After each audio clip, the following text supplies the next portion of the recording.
It's back.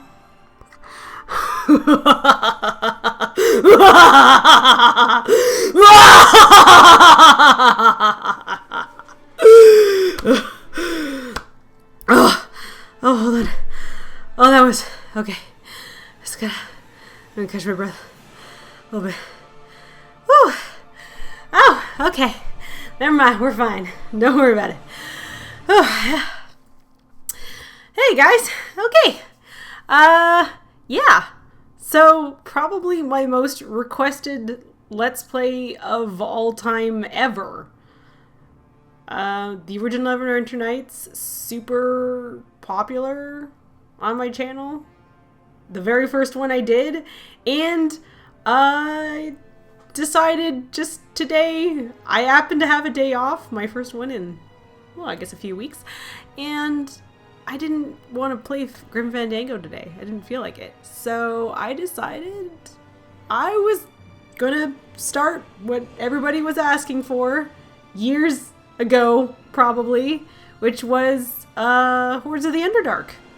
The next chapter of the campaign that everyone wanted to see, featuring everybody's favorite yet most annoying companion. Well, you'll see. I guess you'll see him. If just for some reason that you haven't played this before and you don't know what Hordes of the Underdark is about, it's a continuation of the original Neverwinter Nights campaign. Like, you went through your shit, you've seen what you've seen, you did what you did, and you went back and returned to your normal life, and now some shit's going down in Waterdeep. Actually, I'm going to go and find the description, because I thought it was rather hilarious when I read it. Let me just see if I can find that. Okay, found it. Let me just read this out for you guys. All right, the story so far. You have recently escaped from a long sojourn on the Plane of Shadow. Your adventures in that murky dimension have transformed you from a raw novice to a seasoned adventurer. Escaping from the plane has made you the talk of taverns and daydreaming children who seek to emulate your exploits. Beneath the city of Waterdeep lies the Underdark, and from it, the armies of darkness have risen to lay siege to the splendid city. You have arrived to save Waterdeep, and in doing so, you will step from the storybooks of mortal heroes and take your place among the truly epic heroes and heroines of lore. I thought that was hilariously amusing when I went to go read the manual. There's not really, it just tells you about the new, like, it's not a playthrough manual, it just tells you about the new features in the campaign. Anyways, so, I was going to continue with my original character that I had played in the regular campaign and do Hordes of the Underdark with her. Problem is, I might have reinstalled my computer at some point and lost the save file. And since Hordes of the Underdark is like a continuation module, you got to be at least level 14 in order to start a character there, or you will die immediately. They expect you to have equipment, they expect you to have, you know, levels and feats and everything. It's just everything. So I will show you what I did. I downloaded a module.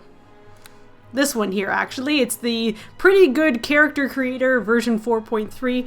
If you guys want to go download it, just look it up on Google. You can get it just about anywhere.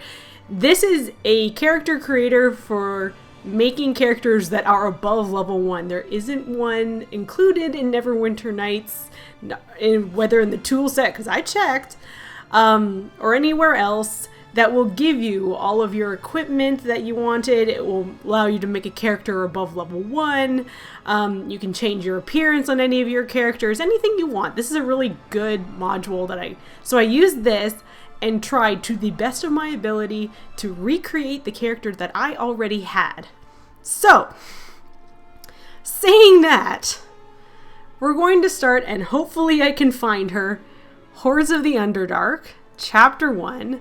There is a pre-made character somewhere If I can find her. La la la la la la la.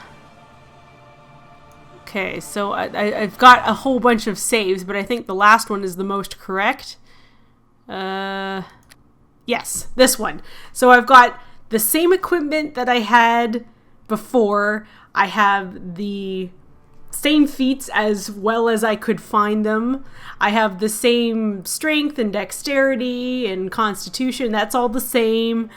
My armor is pretty much the same. I've added in like all the potions, all the thieves' tools, everything that I had in my inventory, minus a heck of a lot of extra crap that I didn't need. And this is the best way I could think of to start this without, you know, going through and playing the whole main campaign again, which, while would be fun, I really don't have the time for. So hopefully this is to everybody's satisfaction. I think this is the best way of doing this, so this is how I'm going to do it. And now that we've started off with a character that we all know and love, let's do this. Waterdeep, one of the greatest cities in all of Faerun. It is home to a multitude of peaceful townfolk from all races and all walks of life. Beneath Waterdeep, however, lies a different realm. This is the deep dungeon known as Undermountain. Built by the mad wizard Halaster. Here, Halaster tests adventurers who trespass therein with the deadliest of traps and the most dangerous of creatures. All but the luckiest meet their deaths in its dark halls. Regardless of this presence beneath them, the people of Waterdeep feel safe enough. For while one may enter Undermountain, it is rare that anything actually comes out. Until now.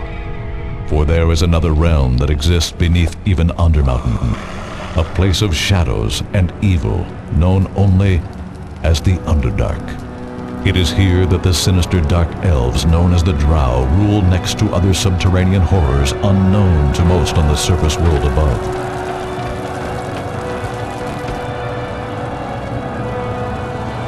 And it is the Drow who now lead an army of these creatures into the streets of Waterdeep, besieging the city from below in a campaign of blood and terror.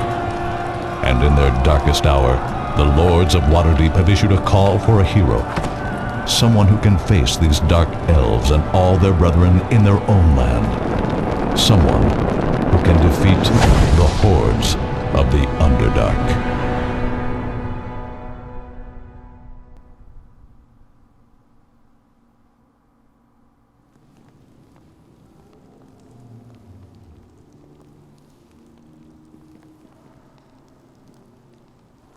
I trust that your preparations are complete. Very nearly, Dread Mistress. It should only be a matter of... Do not test my patience, Iblith. Would you have me wait? I, the terror of all the Underdark? The Dark Queen of Shadow? Of course not, my mistress. Then proceed. I wish to see this being who my agents say can stop my great rise.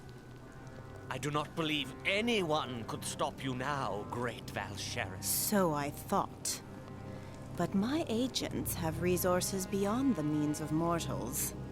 This one will be my undoing, so they say, if I do not act in time. So proceed, wizard. I will wait no further. Soleno Samatska!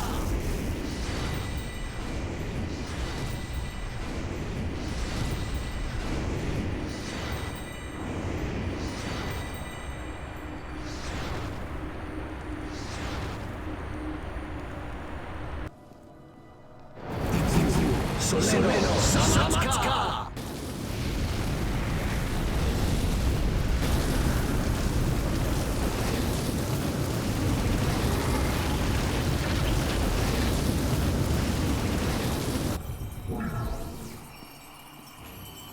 What is this? A surfacer female? Have your spells become faulty, fool? No, mistress. This is indeed an image of the one who shall defeat us. I will not be defeated. This image shows but a threat.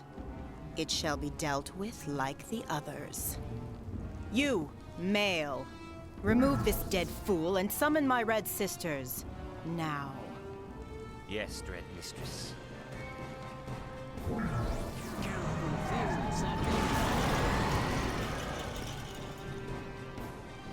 And you, surfacer, whoever you are and whatever threat you pose, you will not be able to hide. The Drow shall strike swiftly and without mercy.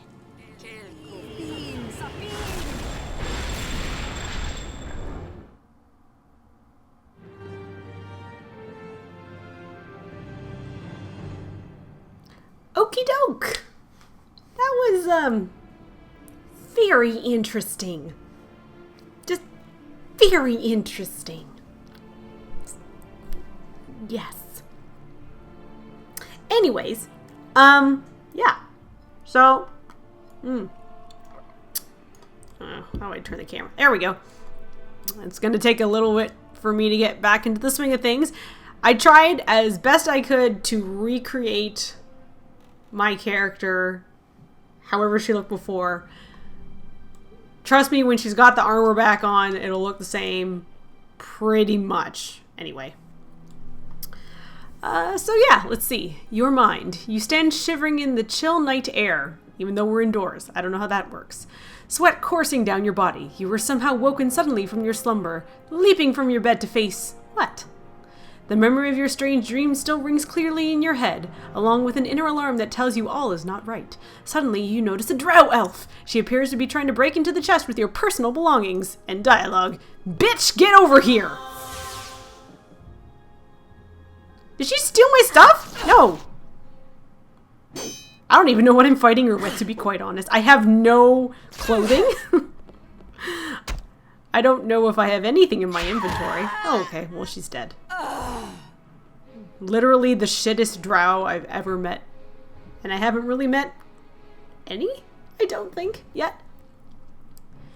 A pretty young woman rushes in and a mixture of fear and concern on her face. You vaguely remember her as the daughter of the innkeeper. Excuse me, is everything... Oh my word! She finally spots the corpse of the drow thief and covers her mouth in horror. That is the drow thief. She stole my equipment. I see. The girl looks down at the corpse again, revulsion evident on her face. The drow woman, is she dead? Yes, I killed the thief. I don't think it was just a thief, my lady. She probably took your equipment so you would be defenseless when the drow assassin showed up. That's been the pattern for the other attacks. There have been other attacks? Not here at the inn, but some of Waterdeep's more prominent citizens have been killed in their homes while they sleep. Someone has been sending assassins to kill them off. But how could this thief even have known that you were here? You only just arrived to the city. I'll have to tell Father about this. We take pride in the safety of our guests. The thief must have used magic. It's the only way she could have gotten in here undetected. She must have used that same magic to send your equipment back wherever she came from. Any idea where I could get some replacement gear? Tamsel frowns. Father's gathered weapons, armor, and other equipment at the inn to help the defenses of Waterdeep. Anyone working to save the city is welcome to any of it. Cool. Everything is stored in the armory just across the hall. Take whatever you need. Sweet! I could say, I don't want your second-rate crap. I want my stuff. But I know that we're going to get it back later, so I'm not particularly worried. Thank you, I'll go there right away.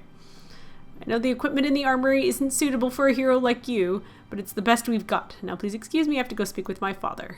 Tell him what happened here, but it would be best if you didn't mention it to the other guests. We don't want to start a panic at the inn, or the disco. Father will take steps to see if this doesn't happen again. Some questions, perhaps?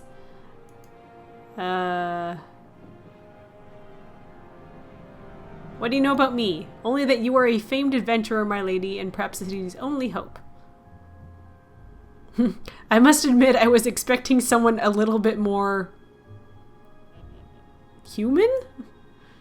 Oh, I see.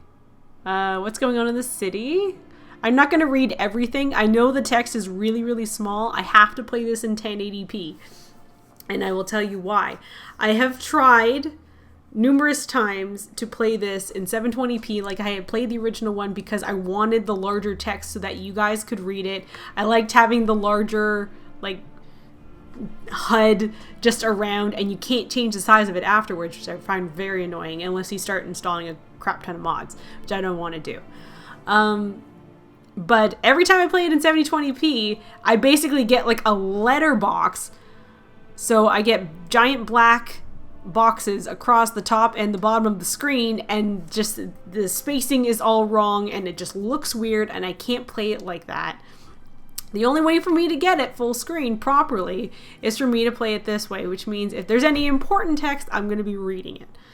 I know it's not ideal, but, you know, I'll try as best I can, and at least it looks nice.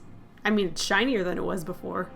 This is the GOG version, by the way. The last one that I played was from my own personal box copy of the game that I had from years and years ago. But I got it on sale on GOG, the Diamond Edition, so this is GOG. This is their issue. Why I can no longer play this in 720p by have like proper scaling of things. Anyway, so the city's in chaos, blah blah blah. We saw that in the cutscene. What do you mean the city was closed? The Lords of Waterdeep finally sealed the gates and streets this morning. No one's allowed to travel anywhere except for the militia. If you hadn't arrived when you did, they probably wouldn't even let you into the city. Well, maybe they would have. I don't know. What's your father planning? He's been ordered by the Lords of Waterdeep to organize an expedition into the Undermountain to try and stop the raids. I really should let him be the one to tell you the details. There's a lot of adventurers downstairs waiting to hear what he has to say. You should go and join them. Cool. You may leave. Get out of my presence, slave. Anyway. I'm trying to remember how I played this last time. It's the keys. Oh, there we go. They have camera. Sweet. So, looking for armor. That's locked. I don't have any of my thieves' tools. I could try to unlock it.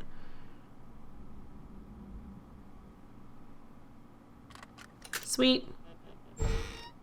Hello? Anyone home? What can I steal from people's chests? Take a rogue stone. Oh, this is what I have. Relic of the Reaper and a rogue stone. What's this? Rogue stones are powerful gems that release a tremendous amount of energy when properly consumed. The relic that has attached itself to you is able to devour these gems in order to provide you with protection from death and unlimited means of teleportation. Oh, I see. And there's the Relic of the Reaper.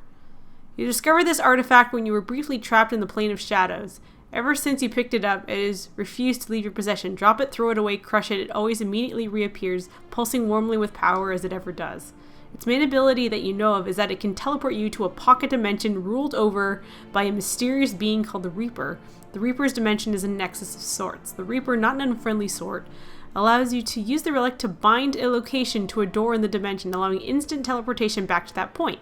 It will teleport you to the dimension upon the moment of your death, saving you. The relic may only be used in this fashion, however, to bind a point or save you from death. If you have a rogue stone in your possession, the Reaper uses the power inherent within the gem to process the relic, consuming the gem in the process. So basically, you can only use it for however many rogue stones that you have in your inventory, which is fine. We've got a worn book. This large tomb has a rather interesting title, The Shadows of Underdark, written by one D. Scalesinger. Inside of its pages, D. Scalesinger is a reference. If you've played the other thing, we'll meet him later too, I'm sure. Anyway, inside the pages is a full account of your adventure earlier in your career. That's basically, you're supposed to play Shadows of Underdark first. If you haven't played the main campaign, you go through this campaign, and then you start Hordes of the Underdark. You can pick either one. As for the author, there you go. A kobold bard by the name of Deacon. You haven't met him since those early days. Part of you has to wonder if you aren't owed some royalties, because he, like, you know. Well, he wrote stuff about you. Take the caltropes, take the gold. Oh, you may notice I have an absolute ton of gold right now. I don't know if the gold amount that I have now is exactly the same as it was. That's just a part of the character creator sort of thing.